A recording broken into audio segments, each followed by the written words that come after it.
समीचीन विकल्पों का सम्यक समाधान। सुनिए परम पूज्य श्रमण श्री सुप्रभ सागर जी महाराज के मुखारबिंद से YouTube चैनल सुप्रभ उवाच पर शुभाशीष परम पूज्य श्रमणाचार्य 108 श्री विशुद्ध सागर जी महाराज। सानिध्य श्रमण सुप्रभ सागर जी महाराज, श्रमण प्रणत सागर जी महाराज। पुण्य आर्जक श्री रविंद्र जयश्री, कुमारी परिणा गहाणकर अमरावती, 100 मोक्षता राजस डोन गावकर और ओम नमः सिद्धेभ्य। नमो नमः सत्विदं कराय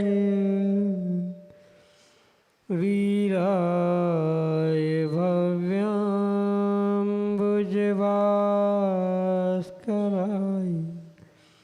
अनन्तलोकाय सुरार्चिताय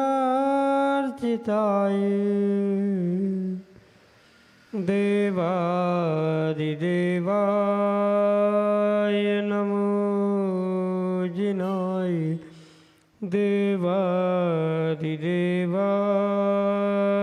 नमो जिनाय।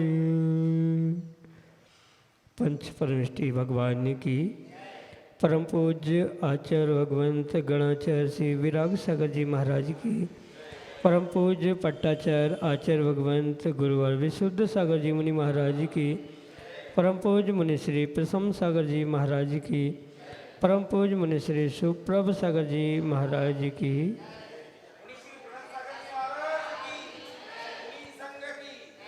समीचीन विकल्पों का सम्यक समाधान, सम्यक ज्ञान की वह अलौकिक विधा जिसके माध्यम से हम सभी अपने मन के उठते अज्ञान रूपी अंधकार को सम्यक समाधान के माध्यम से दूर कर सकते हैं। क्योंकि सम्यक समाधान ही एक ऐसा कार्यकारी उपाय है जो हमारे अज्ञान को दूर करके हमारे जीवन में सम्यक ज्ञान रूपी ज्योति को प्रकट करने वाला है, और वही सम्यक ज्ञान आत्मकल्याण का कार्यकारी उपाय है। परम पूज्य आचार्य भगवंत गुरुवर विशुद्ध सागर जी महाराज द्वारा उनके आशीर्वाद से परम पूज्य मुनि श्री सुप्रभ सागर जी महाराज आपको प्रतिदिन आपके मन का विकल्प का सम्यक समाधान प्रदान करते हैं। तो आप पुरुषार्थ करें और अपना समीचीन विकल्प देते हुए परम पूज्य मुनि श्री से उसका सम्यक समाधान प्राप्त करें। प्रारंभ करते हैं आज का सम्यक समाधान। और आज के पहले विकल्प के लिए इंदौर मध्य प्रदेश से अभिषेक बाकलीवाल महाराज के चरणों में बारंबार नमोस्तु करते हुए अपना समीचीन प्रश्न करें कि महाराज जी आत्म संतोष क्या है और इसे कैसे प्राप्त किया जाए। हमारे समीचीन विकल्प का सम्यक समाधान करते हुए हमारा मार्गदर्शन करने की कृपा करें। नमोस्तु महाराज जी, नमोस्तु। ओम नमः सिद्धम। परम पूज्य आचार्य भगवान गुरुवर विशुद्ध सागर जी महाराज की, परम पूज्य श्रमण मुनि प्रशम सागर जी महाराज की, परम पूज्य मुनि श्री सुप्रभ सागर जी महाराज की।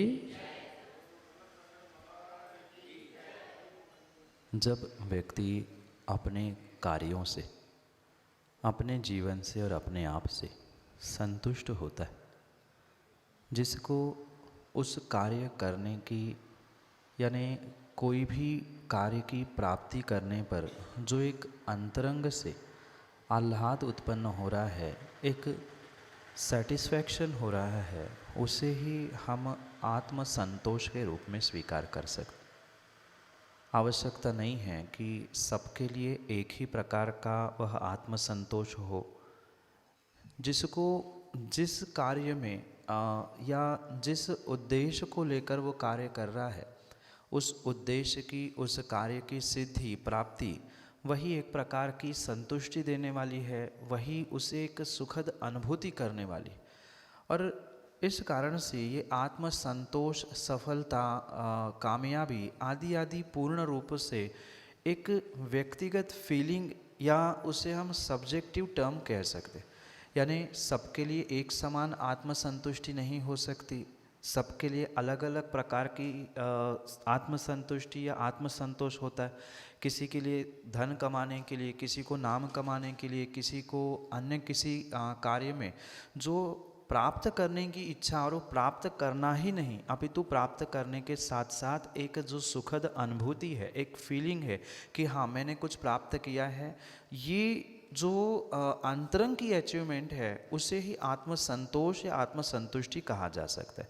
और इसकी अचीवमेंट किसी बाहर के साधनों से नहीं अपितु अपने स्वयं के सोच विवेक से ही कर पाना संभव है, क्योंकि बाहर की कितनी ही वस्तु आप प्राप्त कर लेना, पर जब तक हमें वो फीलिंग नहीं आ रही है, अनुभव में नहीं आ रहा है, तब तक वह अचीवमेंट नहीं कही जा सकती। उसको अचीव करने के लिए व्यक्ति को अपने स्वयं पे, यानी जिसे सेल्फ कॉन्फिडेंस कहा जा सकता है, आत्मविश्वास कहा जा सकता है, उसके माध्यम से ही वह इन आत्मसंतोष जैसे सक्सेस, कामयाबी जैसे स्थानों को प्राप्त कर सकता है। यही आपके लिए सम्यक समाधान। मोहित जैन, सागर, मध्य प्रदेश से महाराज जी के चरणों में बारंबार नमस्ते करते हुए अपना प्रश्न रख रहे हैं कि महाराज जी, यदि कभी भगवान को किसी कारणवश कोई अशुद्ध वस्त्रों में स्पर्श कर ले या फिर कोई महिला स्पर्श कर ले तो क्या वह बिंब अप्रतिष्ठ हो जाता है? हमारे समीचीन विकल्प का सम्यक समाधान करने की कृपा करें। नमस्ते महाराज जी, नमस्ते। हमारे जिनेंद्र भगवान, हमारे निर्ग्रंथ गुरु और उनके बिंब इतने सस्ते या इतने फालतू नहीं हैं कि किसी भी एकाध मनचले व्यक्ति ने अशुद्धि में उसे स्पर्श कर लिया और एक बार के उनके अशुद्धि के स्पर्श से वे अपने प्रतिष्ठा को नष्ट कर दे, ऐसा संभव नहीं। अगर हम यूँ मान ले कि किसी अशुद्ध व्यक्ति ने किसी जिनेंद्र प्रतिमा को छुआ, निर्ग्रंथ गुरुओं को स्पर्श किया और उस एक मात्र स्पर्श से इतना पुरुषार्थ और इतनी मेहनत करके जो जिन बिंबों को प्रतिष्ठित किया है वह 1 मिनट में अप्रतिष्ठित होने लग जाए, तो फिर इतनी मेहनत करके जिन बिंबों को प्रतिष्ठित करना ये उचित हो ही नहीं सकता। हाँ, उस अशुद्धि के निमित्त से, मतलब बहुत बड़ी अगर अशुद्धि हुई है तो उसकी शुद्धि के लिए बहुत सारी विधाएं लिखी है। भले ही वर्तमान में कई बार ऐसा देखने के लिए मिलता है कि जिन बिंबों की अशुद्धि उतनी हो पाए नहीं हो पाए, पर जो चेतन जिन बिंब निर्ग्रंथ मुनिराज आदि है उन पे भी उंगली उठाने वाले, उनके बारे में भी बोलने वाले हैं, उनको भी जो अशुद्ध मात्र शरीर से ही नहीं सोच से भी जो अशुद्ध है ऐसे जीव भी स्पर्श करते हैं, कुछ भी अदवा तदवा बोलते हैं। तो कहने से किसी भी प्रकार से या किसी एकाध व्यक्ति अशुद्ध वस्त्रों में किसी को स्पर्श करने से उसकी अशुद्धि होना कितई संभव नहीं है, पर उस व्यक्ति का अविवेक वहाँ पर अवश्य ही समझ में आता है। उस व्यक्ति ने कर्मबंध किया है, वो अपने आप में अप्रतिष्ठित हो रहा है।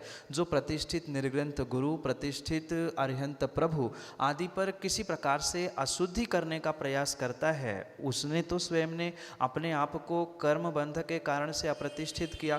पर इतनी क्षुद्र बातों को लेकर हमारे जिनबिंब और निर्ग्रंथ गुरु या उनके बिंब भी किसी भी प्रकार से अप्रतिष्ठित नहीं हो सकते हैं। बहुत बड़ी अशुद्धि भी हो गई है तो भी उसके लिए बहुत सारी व्यवस्थाएं बताई गई है। मंत्रों के माध्यम से उन जिन बिंबों की पुनः शुद्धि भी की जाती है। इसलिए विकल्प करने की आवश्यकता नहीं है कि किसी अशुद्ध व्यक्ति ने किसी महिला या किसी ऐसे पुरुषार्थ के माध्यम से भी जिन बिंब अप्रतिष्ठित हो ही नहीं सकते।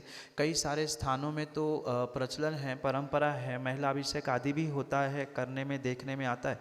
तो अगर ऐसा ही है तो फिर वहाँ तो प्रतिदिन प्रतिष्ठा करने की आवश्यकता है। ये बहुत विवेकपूर्वक समझने की आवश्यकता है। कायदा तो ये था कि किसी अशुद्ध वस्त्र वाले ने एक बार स्पर्श करने से जिनबिंब अप्रतिष्ठित नहीं होता, पर जहाँ अनेक स्थानों पे जिनबिंब जो बंटवारे के रूप में कुछ समय हमारा, कुछ समय तुम्हारा, कुछ समय वो वस्त्रधारी होते हैं, पुनः शाम सुबह के वे निर्ग्रंथ बनाए जाते हैं, उन स्थानों में तो ये पक्का है, वहाँ उनका प्रतिष्ठापन या उनकी प्रतिष्ठा अप्रतिष्ठा ये विचारणीय विषय है। क्योंकि मंत्रों के साथ ही जब वस्त्र आभूषण उतारे गए, पुनः लगाना और पुनः उतारना उतारना ये कोई खेल या खिलौने जैसी बातें नहीं है।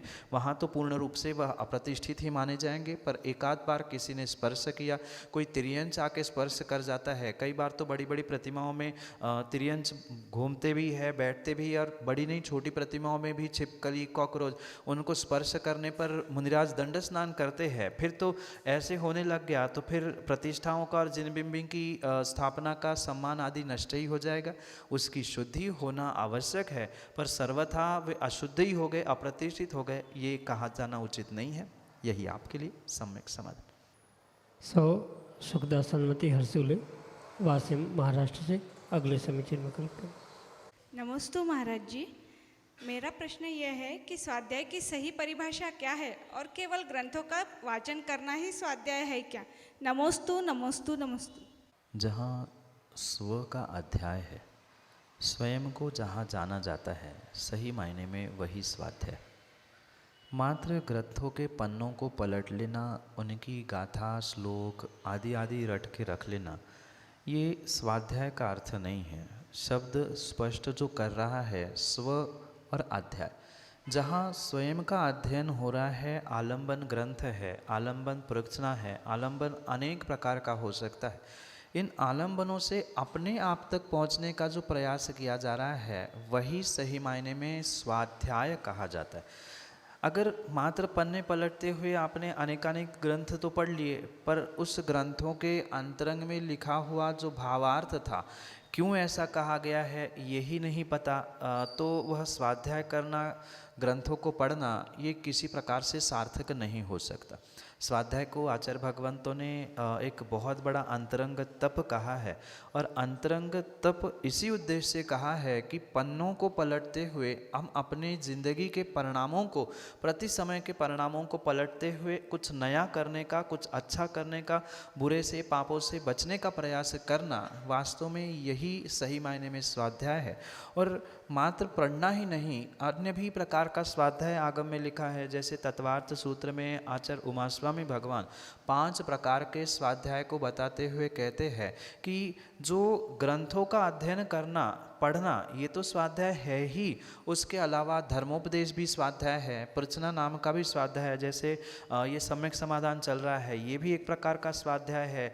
जो प्रतिदिन सुबह आप उपदेश सुनते हैं, प्रवचन सुनते हैं, वह भी एक प्रकार का स्वाध्याय है। आमना भी स्वाध्याय, मतलब पुनः पुनः जो हमने पढ़ा है, याद किया है, उन्हें कंठस्थ करने का प्रयास करना, उन्हें दोहराना, अनुप्रेक्षा आदि रूप, ये 5 प्रकार के स्वाध्याय कहे जाते हैं। तो ये 5 प्रकार की प्रक्रिया वह स्वाध्याय है, यानी वाचना, आमना, अनुप्रेक्षा, धर्मोपदेश और अंतिम रूप से जो प्रवचना कहा है, ये 5 स्वाध्याय के अंतर्गत ही आते हैं। इसलिए मात्र पढ़ना नहीं, इन सभी प्रक्रियाओं के माध्यम से अपने तक, अपने परिणामों तक पहुंचने का जो प्रयास किया जा रहा है, वही सही मायने में स्वाध्याय है। यही आपके लिए सम्यक समाधान। वासिम महाराष्ट्र से प्रशांत गड़ेकर अगले समीचीन में कर। गुरुदेव से अनुमति चाहता हूँ कि मेरे प्रश्न को मैं इंग्लिश में पूछ सकूँ। ऑनरेबल गुरुदेव, नमोस्तु नमोस्तु नमोस्तु। The dark shadow is called Amra and the faint shadow is called Penumbra. Difference between Amra and Penumbra. All peoples are God particles. छाया उपछाया में क्या अंतर है? सभी के अंदर भगवान है, तो इसका समुचित समाधान करें। नमोस्तु नमोस्तु नमोस्तु गुरुदेव। According to astrology, there is a big difference between dark shadow and faint shadow. Or according to this astrological, when there is a solar eclipse, full solar eclipse is called as dark shadow. Or when there is a partial solar eclipse, there is a faint shadow. Due to Rahu Ketu, this dark shadow, यानी जो पूर्ण सूर्य ग्रहण है, उस पूर्ण सूर्य ग्रहण के कारण से ये डार्क शैडो बनती है। और जब वही डार्क शैडो या जब वह पार्शियल सोलर एक्लिप्स होता है, वहाँ अन्य ग्रहों के निमित्त से उसे फेंट शैडो कहा जाता है। इस दोनों की परिभाषा अनेक प्रकार से प्राप्त होती है। जब सूर्य अपनी पूर्ण तीव्रता पे होता है, यानी आफ्टरनून के बिफोर का या आफ्टरनून के आसपास का जो टाइम होता है, वहाँ जो शैडो होती है उसे भी डार्क शैडो कहा जाता है। उसके अलावा जो इवनिंग या अर्ली मॉर्निंग में जो शैडो होती है, जो लगभग देखा जाता है लंबी पड़ती है, उसे फेंट शैडो के रूप में भी कहा जाता है। इसके अलावा भी व्यक्ति के अंतरंग परिणाम परिणति के अनुसार भी उसकी डार्क शैडो, फेंट शैडो आदि तय की जाती है। अनेक अपेक्षाओं से इसको समझा जाता है। अगर हम एस्ट्रोलॉजी के अनुसार इस डार्क शैडो को समझें तो आज का विज्ञान भी यही स्वीकार करता है कि इस डार्क शैडो के अनुसार व्यक्ति के लाइफ पे, मतलब अपने प्रत्येक इंसान हो चाहे कोई भी जीव हो, भले ही आपकी अपेक्षा से आप उसे गॉड अंश कह रहे हैं, भगवान का अंश कह रहे हैं, हमारा जिनागम भगवान का अंश नहीं मानता, अपितु सबको भगवान आत्मा मानता है, पर फिर भी ये निमित्त नैमित्तिक संबंध की अपेक्षा से उन पे प्रभाव पड़ता है। जो इसको नहीं मानता, फिर भी कोई माने अथवा ना पड़े, पर इसका इम्पैक्ट, मतलब जैसा वह डार्क शैडो है, चाहे दोनों प्रकार की हो, सोलर एक्लिप्स के माध्यम से हो, सन के माध्यम से हो, राहु केतु के माध्यम से हो, ड्यू टू राहु केतु, मतलब राहु केतु के कारण जो फुल सोलर एक्लिप्स हो रहा है उसका इम्पैक्ट कहा है कि जो स्ट्रॉन्ग कर्मिक, जो अपने कर्म चक्र है या जो हमने कर्माश्रव किया है, उसके लिए वे प्रभावशाली बनने के लिए और उसे एक निमित्त प्रदान करते हैं। इतना ही नहीं, जो ऐसे इस सोलर एक्लिप्स में, मतलब डार्क शैडो में विवेक शून्य कार्य कर लेते हैं, कहीं न कहीं उनके जीवन में उनका सक्सेस, उनकी कामयाबी भी दिन ब दिन घटते हुए देखने के लिए मिल जाती है। उनकी बुद्धि भी कहीं भ्रष्ट होती है। ये पुनः ध्यान रखना, जिनागम और वर्तमान का विज्ञान अपनी अपनी बहुत अलग अलग बातें करता है, पर कहीं न कहीं जो आज का विज्ञान है, हमारे वीतराग विज्ञान से ही प्रभावित होकर अपनी अपनी बात कह रहा है, एकांत में कह रहा है, उसलिए उनकी बात सही नहीं है। पर अगर हम अनेकांत से इन्हीं बातों को देखेंगे तो कहीं ना कहीं निमित्त नैमित्तिक संबंध होता ही है। जैसे शाम का समय होता है, उस समय पे लगभग बहुत सारे लोगों की बुद्धि, विवेक नष्ट हो जाता है, या नष्ट भी नहीं हो, परिणामों में उथल पुथल मची रहती है, कुछ बोलने की, कुछ कहने की, कहीं भागने की, एकांत में जाने की कई बार परिणाम बनते हैं। तो जैसे सूर्य एक प्रभावशाली ग्रह कहा जाता है, तो उसके प्रकाश में बहुत सारे अच्छे कार्य किए जाते हैं। जो मुहूर्त आदि भी देखे जाते हैं, उनमें भी सूर्य, गुरु आदि ग्रहों का विशेष स्थान है। जिसकी कुंडली में जहाँ विशेष स्थानों में सूर्य होता है, उसका प्रभाव विशेष कहा जाता है। तो जहाँ सूर्य ढक जा रहा है राहु केतु के माध्यम से, उसकी डार्क शैडो पड़ रही है, तो ऑब्वियस है वहाँ कुछ ना कुछ विपरीतताएं देखने के लिए मिलेगी। भले ही हमारा जिनागम किसी जीव, किसी व्यक्ति, किसी इंसान को परमात्मा का अंश नहीं मानता, पर फिर भी परमात्मा बनने की शक्ति उसके पास है, और ये निमित्त नैमित्तिक संबंधों से उस सबके लिए प्रभावशाली हो सकता है। ये स्वीकार करते हुए इस एस्ट्रोलॉजी की अपेक्षा से डार्क शैडो, फेंट शैडो को समझना होगा। इसके अलावा भी जो व्यक्ति तीव्र पाप करता है, अगर थोड़ा सा जिनागम की अपेक्षा से समझे, तो जहाँ, क्योंकि डार्क शैडो से जैसे कर्मिक चक्र बढ़ रहे हैं, ऐसे ही डार्क शैडो यानी व्यक्ति का जो अंतरंग में पाप करने का परिणाम पुरुषार्थ चल रहा है, वह उसके लिए डार्क शैडो है, और वह डार्क शैडो उसके सक्सेस पर, उसके कर्मिक चक्र पर आदि आदि बहुत सारों पर प्रभाव ऑब्वियस डालेगा। तो ये अनेक प्रकार से डार्क शैडो और जो फेंट शैडो है उसे समझने की आवश्यकता है। जो पुण्य पाप आदि दोनों मिश्र अवस्था में जी रहा है, वह फेंट शैडो में है, और जो किसी प्रकार से पापों में उलझ ही नहीं रहा है, वह क्लियर सन के भांति वह डार्क और फेंट शैडो से दूर होकर राहु केतु रूपी कर्म आदि से दूर होते हुए अपना परमात्मा बनने का पुरुषार्थ करता है। यही आपके लिए सम्यक समाधान। प्रमोद मानेकर, वासिम, महाराष्ट्र से अगले समीक्षण विकल्प। जी नमोस्तु। थोड़ा सामायिक के बारे में थोड़ा विशेष जानना चाहते हैं महाराज जी। श्रावकों को सामायिक करना चाहिए क्या?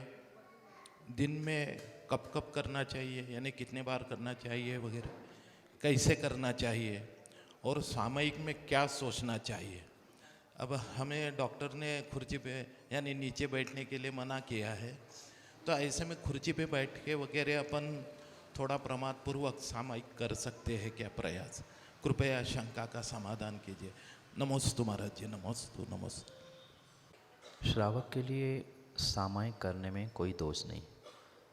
सामायिक प्रतिमा श्रावकों की ही मुख्यता से कही है, पर माना कि सामायिक प्रतिमा या सामायिक व्रत आदि आप ग्रहण नहीं कर, पर फिर भी एक अभ्यास रूप से एक सामान्य श्रावक अपने घर में सामायिक अवश्य ही कर सकते हैं। जहाँ आर्द्र रौद्र परिणामों का त्याग करते हुए संयम के प्रति अनुराग जागृत होता है, वही आचार्य भगवंतों ने सामायिक कही है। वहाँ मुख्यतः समता परिणामों की है, और आप अपने समता परिणामों को किस प्रकार से बना रहे हैं वो आप पर डिपेंड करता है। आवश्यकता ये नहीं है कि बिल्कुल बहुत अच्छा स्थान या बहुत अच्छी मुद्रा बनाकर ही आप सामायिक करें, क्योंकि आज का शरीर, आज का सहनन उतना उत्कृष्ट नहीं बचा है। पर उसका अर्थ ये भी नहीं है कि हम सहनन नहीं है, शक्ति नहीं है, इसलिए सामायिक करना छोड़ दे। जैसे कहा जाता है कि कुछ नहीं से कुछ सही, ये ठीक है कि भाई हम कुछ भी नहीं कर रहे, उससे अच्छा है कि अभ्यास तो कर रहे, प्रयास तो कर रहे। कायदा तो यही है कि एक स्थान पर बिना हिले डुले उस स्थिरता से, मन की भी स्थिरता तभी होगी जब शरीर की होगी। और जहाँ आसन बदला जा रहा है, पैर लटकाए बैठे जा रहे हैं, वहाँ उतनी कॉन्सेंट्रेशन से, उतनी तीव्रता से, प्रमाद से रहित होने की स्थिति सामायिक में हो नहीं सकती। और प्रमाद को ही स्वयं हिंसा कहा है। पर पुनः ध्यान रखें कि इन कारणों से, मतलब शारीरिक अस्वस्थता है या किन्हीं कारणों से प्रमाद बन रहा है, तो इन बातों को लेकर हम सामायिक करना छोड़ दे या श्रावक कर ही नहीं सकता, ऐसा किंचित भी नहीं। बहुत सारों का ऐसा कथन है, अब अभी श्रावक ही हो, आपकी तो बहुत सारी व्यवस्था है, क्यों आप सामायिक करते हो? ऐसा आचार्यों ने कहीं रोका टोका लगाया ही नहीं है। आप अपने शक्ति के अनुसार, क्योंकि अभी आपका कोई नियम नहीं है, व्रत नहीं है, प्रतिमा नहीं है, आप अभी महाव्रती भी नहीं है, तो अभ्यास रूप से उसका सामायिक का प्रयास आप कर सकते हैं। वहाँ मुख्यतः मतलब जो मुनिराजों के लिए सामायिक कही है, वे तो पूर्ण रूप से जो 3 प्रकार की भक्ति है, मतलब चैत्य भक्ति, पंचमहागुरु भक्ति और समाधि भक्ति पूर्वक उस आवश्यकों को पूर्ण करने का प्रयास करते हैं, वहाँ उनकी उत्कृष्ट सामायिक कही। मध्यम रूप से जो अणुव्रती है, जिन्होंने व्रत लिया है, प्रतिमा ली है, उनके लिए कहा। पर जघन्य रूप से आप जैसी शक्ति है वैसा करें। और जब हमें समझ में आ रहा है कि इन क्रियाओं में, मतलब सामायिक में मेरे से ये प्रमाद हुआ, मुझे ज़मीन पे बैठ के करना था पर नहीं कर पा रहे, तो ऐसी स्थिति में करने के बाद 6 महीने, साल भर के बाद गुरुजनों के पास पहुंचकर उसके लिए प्रायश्चित ले कि हमने प्रयास किया है, अभ्यास कर रहे हैं, पर उत्कृष्ट नहीं कर पा रहे श्रावकों की भी अपेक्षा से, तो कुछ नहीं से कुछ सही करते हुए हमने ऐसा प्रयास किया है। इस व्रत में या हमारे ऐसे संकल्प में जो भी दोष लगे उसके लिए प्रायश्चित ग्रहण करें। रही बात सोचने विचार करने की, तो जैसे स्पष्ट मैंने पहले ही कहा कि आर्द्र रौद्र परित्यागम तद्धि सामायिक का मतलब, आर्द्र रौद्र त्याग करते हुए, उन आर्द्र रौद्र परिणामों का त्याग करते हुए बहुत अच्छी बात है कि हम शुद्ध के बारे में सोचने का प्रयास करें, पर शुद्ध में उतनी एकाग्रता होना संभव नहीं है, तो कम से कम हम शुभ के बारे में सोचने लग जाए। जो जो हमारे लिए शुभ निमित्त बन रहे हैं, बनते आए हैं या बनने की संभावना है, उन सब के बारे में हम सोचेंगे, अपने शुभ उपयोग को लगाने का प्रयास करेंगे, तो कहीं ना कहीं सामायिक में स्थिरता आने की संभावना है। उत्कृष्ट सामायिक तो किसी प्रकार से बाहर के विषयों को नहीं सोचना, यही है, ना पढ़ना, ना लिखना, ना माला आदि किसी प्रकार से उसमें नहीं आता।